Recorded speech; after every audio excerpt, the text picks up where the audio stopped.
Добрый день, дорогие рыбки! Добро пожаловать на мой канал. И в этом видео я расскажу ваш гороскоп на этот апрель 2024 года. Да, дорогие, это не просто апрель, это очередной, я бы так сказала, скачок роста, очередной момент для того, чтобы подумать, задуматься, решить свои какие-то вопросики, которые оставляли, откладывали в долгий ящик для того, чтобы их не решать. Но апрель такой месяц в этом году, который требует от всех, от нас решений, независимо от того, готовы мы к этому или нет. Да, вы мне скажете, что у нас в апреле солнечное затмение 8 апреля, у нас ретроградный Меркурий почти весь апрель, да? Что делать, как можно вообще в таких аспектах что-то делать, что-то решать? Ребят, скажу, не могу, через ретроградный Меркурий, да, необходимо делать, необходимо решать, необходимо собираться.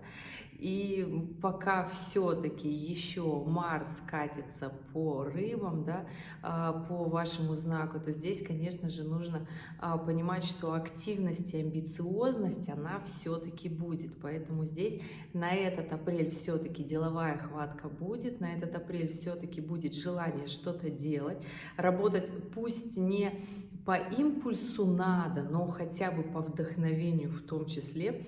Здесь главное не переборщить, не натворить дел, не вспылить, не испортить отношения, потому что вы прекрасно знаете, что Марс — это планета, которая любит со всеми ругаться, да? То есть если в вашей натальной карте очень сильный Марс, и вы понимаете, что вы скандальная личность, просто понимайте, что вы можете вот это вот внутреннее состояние скандала и всем все доказать, можете его конвертировать в конкурентоспособность, в деньгозарабатывание, потому что Марс является основной планетой для достижения цели, для заработка денег. То есть это тот движущийся внутренний наш механизм, который заставляет нас трудиться, идти вперед и не сдаваться. Даже несмотря на то, что лень, даже несмотря на то, что много событий, и говорят, что ретроградный Меркурий, ничего делать не надо. Да, ретроградный Меркурий у нас в апреле с 3 по 24. Плюс еще с каждого конца этого периода добавляем по несколько денечков, да, ну, ориентировочно по 3. И мы понимаем, что у нас весь апрель в ретроградном Меркурии, да. Ребята, ну я так понимаю, что все вы будете заниматься теми делами, которые вы когда-то уже начали. Да? Когда вы в марте начали, или год назад, или 2, или 3, или 5, и вы 100% все это продолжаете, поэтому я не вижу никаких оснований говорить вам ничего не делать. Наоборот же, этот апрель требует от нас принятия решений, требует действий, требует выводов. Особенно, конечно, в солнечное затмение, это новолуние, это тот момент, когда необходимо прям понимать, что с чем вы идете дальше, для чего вы идете дальше. И я не скажу, дорогие рыбки, что для вас этот апрель, он будет какой-то суперсложный.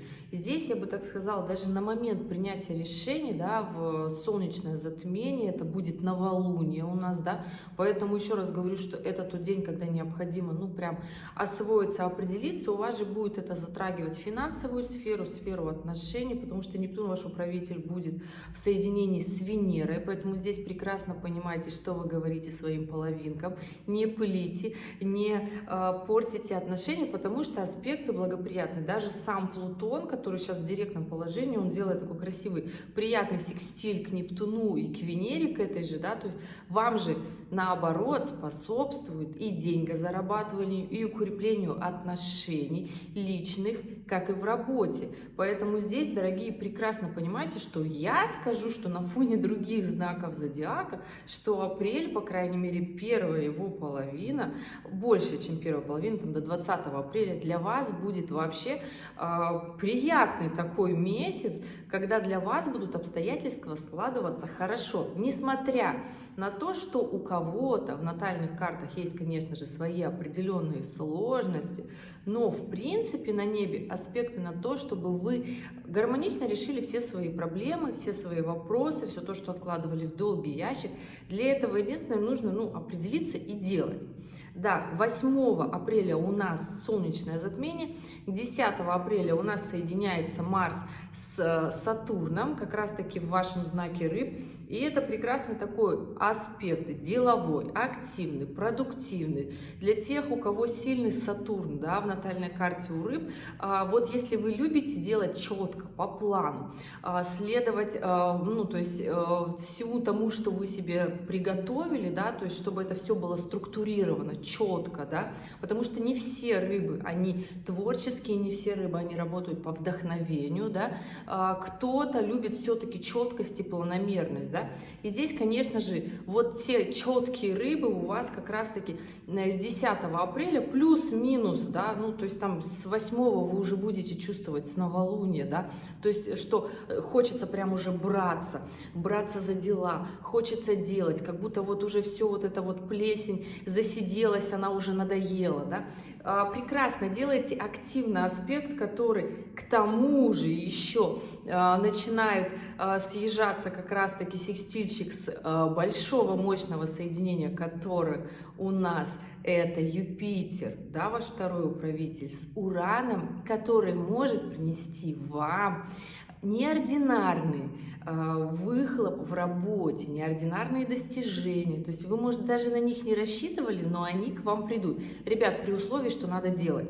Не получится лежать и ничего не делать. То есть если вы лежите, например, вот там март вас, грубо говоря, раскатал, и вам тяжело, и много сложностей, потому что реально март был сложный, коридор затмения, он не просто так в жизни бывает. Этот коридор затмения, он как раз-таки убирал все ненужное, и если вы уже взрослый человек, там 35+, на 40+, да, вам сложно отказаться от каких-то вещей, и тогда, да, такие коридоры затмения, они бывают фатальные, они бывают с какими-то неприятными событиями, когда жизнь забирает что-то или кого-то, и здесь, конечно, вот это нужно в голове своей уместить, переварить и пойти дальше, да, для чего? Ради будущего своего, ради будущего своей семьи, своих детей, потому что, да, ситуации случаются разные, но надо собираться и действовать. И как раз-таки вот на второй неделе апреля с новолуния прекрасное время для того, чтобы активно начать действовать. Да, ретроградный Меркурий. И что? Просто делайте вскидку, что люди могут немножко тупить. Проверяйте больше документы, проверяйте договора, которые подписываете, перезвоните лишний раз для того, чтобы уточнить встречу, время. Неважно, как это будет казаться, пройдет ретроградный Меркурий, и все про это вообще совершенно забудут. Но понимаете, что делайте вскидку на этот момент, что необходимо приложить больше усилий для того, чтобы быть точным. Ну и естественно, если планы начнут где-то съезжать, не нервничайте по пустякам, не питайте своим негативом вот все эти истории, понимайте, что так бывает, и переключайтесь на планомерную работу, делайте фокус на важном в жизни, не распыляйтесь, потому что в этом апреле очень хорошие для вас транзиты для того, чтобы начать реально что-то делать хорошо, с учетом того, что нет таких особых для вас сложностей. Вот я смотрю, кручу дальше. 10 апреля вообще прекрасные аспекты, прекрасное время, делайте хорошо. 15 апреля все хорошо, замечательно, еще даже лучше соединение как раз-таки у нас идет мощный вот этот секстиль Юпитера с Ураном, с Марсом и с Сатурном, который на планомерность, на деятельность, на доход, на финансы, на будущее, на стабильное получение прибыли, да, только следуйте своему графику, работаете, да, и тогда и Уран, и Юпитер дадут вам те самые плоды, ну и Сатурн, который, конечно же, заставляет трудиться, мы все не любим трудиться с Сатурном, мы любим трудиться, когда нам захочется, я прекрасно вас тоже понимаю, когда вот есть настроение, да, вот это вот такой внутренний порыв, но Сатурн все-таки та планета, которая дает нас, да, даже заставляет работать четко, по плану, по графику, но в конце этого всегда идет прибыль и всегда окупаются все наши труды. То есть Сатурн 100% вознаграждает. Хотя нам кажется, что над нами издеваются, загоняют нас в жесткие рамки, что мы чувствуем такими себя немощными, без своего «я». Кажется, будто Сатурн нас полностью подгибает, нашу волю под себя. Но, ребята, так бывает. Иногда нужно потрудиться.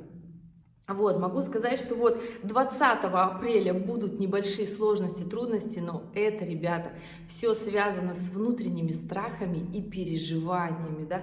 Здесь, конечно же, у нас такой очень интересный становится аспект оппозиция на Лилит и Марса, и Сатурна. Здесь, конечно, внутренние страхи, что мы работаем, что мы трудимся и ни к чему так и не придем, что это опять что-то ненужное, что это опять пустышка, что опять столько сил потратим, ничего не сделаем.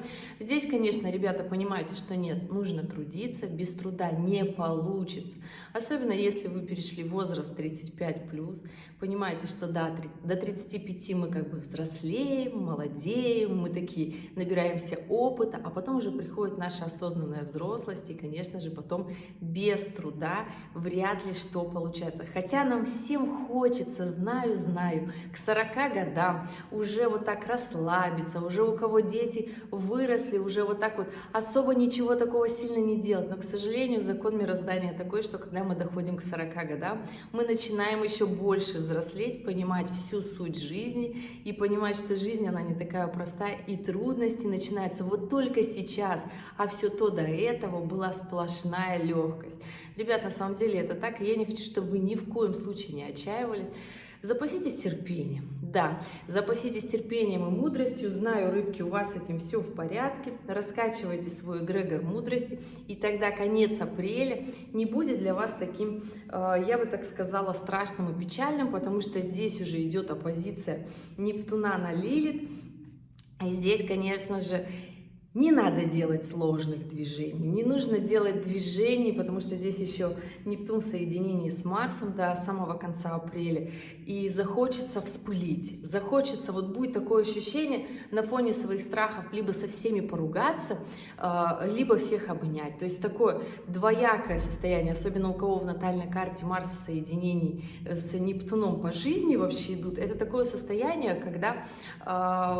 А в данном случае это на фоне Лилит, потому что оппозиция с Лилит, это состояние, когда на фоне своих же страхов и переживаний хочется вот либо что-то такое сделать экстраординарное, либо сделать такое что-то по вдохновению творить, да, либо человек начинает заниматься такими сложными музыкальными проектами, творческими проектами. Это хороший исход события, на самом-то деле, я так говорю, да. У кого-то бывает, случаются зависимости на этом фоне, и здесь, конечно же, не нужно уходить в зависимости. Знаете, что этот аспект временный, и это пройдет, и все проходит. Дайте немножко времени этому аспекту, посмотрите, какие мысли будут у вас в голове в этот момент, да? Не натворите делов в работе. Особенно те рыбки, которые родились на стыке вот Овна и Рыб, да, которые родились в последних градусах Рыб, вам будет очень сложно, потому что у вас как раз-таки Нептун будет задевать Солнце в узком соединении. И здесь понимаете, что вас могут одолевать депрессии, переживания, вы можете начать ругаться с родителями, в частности с отцом, да, или же с мужем можете начать ругаться. И здесь это такой, понимаете, вопрос, вот как говорится, мы уже перешли в личную жизнь, да, то есть если первая вот часть гороскопа, она была больше про работу, да, то здесь, конечно, уже 100% личная жизнь, и это тот момент, когда стоит запастись терпением, потому что всегда аспект Нептуна с Солнцем в соединении, это всегда про личную жизнь, это всегда про семью, это всегда про внутренние глубокие переживания, про то, что мы порой не хотим видеть, и для того, чтобы это не видеть, мы уходим в депрессии, в зависимость, кто-то рвет отношения, кто-то уходит в другие отношения, потому что, например, со второй половинкой не может найти контакт, общий язык, и думает, что если поменяет партнера, то все в жизни станет как бы лучше и по-другому, это же другой человек. Но, ребята, раскрою вам секрет, если вы на этом аспекте меняете одного партнера на другого, то аспекта на небе остается и в вашей карте тоже. Значит, вы эти же проблемы будете с другим человеком решать. Это когда ко мне приходят и говорят, почему у меня все мужья, вот они все одинаковые. Ну, я говорю, потому что в вашей натальной карте именно такие задачи вам в течение всей жизни нужно решить, а вы их упорно не хотите решать. А вам необходимо вот это в голове уяснить. На меня смотрят и говорят, очень странно, очень ненормально, так не должно быть. Я говорю, но закон вот жизни устроен так, что мы в течение всей жизни решаем свои определенные задачи. И это, как правило, мы боремся там с какими-то проблемами, которые были у наших родителей, то есть отношения наших родителей однозначно накладывают отношения на нас. И мы, видя только эту ролевую модель в жизни, естественно, применяем ее на себя и начинаем себя неосознанно также вести, сейчас так начинаются такие словечки, да, начинаем себя реально вести точно так же, как наши родители, сами того не понимаем. И здесь, ребят, конечно же, понимаете, что это такой большой глобальный вопрос, но для того, чтобы нам что-то в этой жизни изменить, нужно понимать, почему наши родители поступили так или иначе. И если мы не хотим прожить жизнь так же, хотим ее где-то поменять не вопреки, не для того, чтобы сделать кому-то хуже, а когда мы реально понимаем, например, что отношения наших родителей, они были не такие классные, а нам вот хочется вот по-другому, потому что рыбки, вот тот знак вот тут чувственный, да, который творческий, то есть это не тот знак, который пришел сюда для того, чтобы вот заниматься какими-то вот такими вот задачами. Ну, у всех по-разному, да, те рыбы, у кого в натальной карте сильна земная стихия, силен Сатурн, да, естественно, вы будете посложнее идти по жизни, но для всех сложности разные. У кого-то эти сложности земные, да, то есть кому-то, каким-то рыбам необходимо наработать именно финансовый потенциал, прям стать таким мощным бизнесменом, да, и это реально сложно. А кто-то из рыб постоянно в эмоциональном плавает, постоянно какие-то эмоциональные события, там, например, связаны постоянно измены какие-то, потому что Нептун — это планета, ваш управитель, который отвечает реально за измены, и кто-то с этим всю жизнь борется, и это те эмоции, которые очень сильно опустошают, и для кого-то эта задача сложная, понимаете, у нас у каждого отсыпаны свои задачи, и нам им каждому сложно, каждому проходить свои сложнее. То есть мы заглядываем в чужую, например, жизнь, такие, да, это же вообще все легко, понятное дело, потому что у нас нет никаких эмоций к этим событиям. У нас эмоции есть к событиям, которые есть у наших родителей, у наших близких, у нас, потому что мы в них варимся. Вот в этом и заключается сложность конца апреля, что здесь необходимо подключить мудрость и понимание, что почему происходит вот это в жизни, почему будут происходить вот эти события. Не уплывать в какие-то зависимости, в другие реальности, не менять партнера, не менять отношения, не уходить из семьи, не ругаться с родителями. Мудрость и принятие помогут победить этот аспект, этот напряженный момент в вашей жизни, и тогда все сложится дальше хорошо, потому что если вы смотрели «Весну возможностей», что ожидает в мае, вы уже примерно плюс-минус понимаете. В конце ролика, кстати, прикреплю видео на «Весну возможностей». Посмотрите заранее, сделайте себе коротенько план, что будет происходить в мае. Специально записала на 3 месяца для того, чтобы была такая большая ориентированность, да. Итак, дорогие рыбы, вот такой будет для вас апрель 2024 года. В каких-то моментах он будет сложным, в каких-то он будет понятным. Да, необходимо будет принимать решения и действовать. Это основной такой стимул. В работе действуйте, все проверяете, все на контроле, все на карандаше. Прекрасное время для планомерной работы, также работы и по вдохновению, если вам этого хочется. Первая неделя прекрасно работаете, вдохновение, все хорошо. Конец апреля, конечно же, смажется у нас вот таким аспектом, оппозициям с Лилит. Будут вылазить внутренние страхи, проблемы, переживания, которые уже давным-давно, в принципе, вокруг вас ходили, вы их даже знаете, но откладывали в долгий ящик. Ребята, это нормально. Разгребете, поймете, переосмыслите и пойдете дальше. Ничего фатального я в этом не вижу, ничего такого злого происходящего тоже нет, просто очень часто нужно работать страхами для того, чтобы идти дальше и понимать, что да, есть такой страх, я его понимаю, но страх придает ценность. ценность. Ценность и отношениям, и жизни, и любви, и финансам в том числе, да, то есть небольшая доля страха и переживания, она должна быть, она придает нам как раз-таки ту самую осознанность и адекватность, да, то есть не дает нам шапкой наголо лететь и говорить: да я вообще звезда, мне на все равно. Нет, на самом-то деле, и это тот самый нормальный, адекватный страх, и я хочу, чтобы вы поняли, что ничего фатального нет, просто вы это поймете и пойдете дальше. Дорогие рыбки, вот такой для вас обещает быть апрель. На фоне других знаков зодиака я скажу так, что он у вас будет очень даже продуктивный. Вы совсем справитесь, по крайней мере, это те трудности, которые вы легко поймете, потому что в вас живет вся мудрость зодиака, в вас живет, конечно же, весь океан эмоций.